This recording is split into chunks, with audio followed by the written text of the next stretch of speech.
આજ તો ગયો એમેઝોન ના જંગલમાં નીલગાય જોવા અને નો થવાનું થઈ ગયું મારી યારે. હર હર મહાદેવ, જય રામાપીર.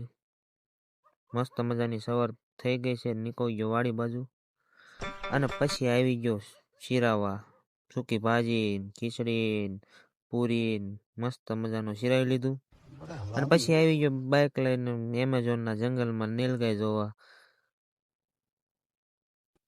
અને પછી નીલગાય દેખાણી અને નીલગાય મારી સામું જોઈને કે આજા બેટે આજા, તેરા હી ઇંતજાર થા. અને પછી હું નીલગાય પડી મારી વાહે અને મેં તો કરી ગાડી 150 ગાડી રોડ ઉપર જાય, બમ બમાટી બોલાય. અને પછી પહોંચી ગયો અમારા ગામની નંદીએ. આ છે અમારા ગામની. આવી ગયો મંદિરે અને રીલ શૂટ કરી લીધી ઘડીક. અને પછી પહોંચી ગયો કારખાને, લોટ આપી દીધો શેઠને. હાલો 10 હીરા જમા કરાવી દઉં અને પછી વાવ હરખા કરી નાખ્યા. આ તો શેઠ કહેવા મને કે સાઈની મહિનો ધંધી નો કરી. બસ આવા જ વિડીયો જોવા માટે લાઈક ફોલો કરતા જજો.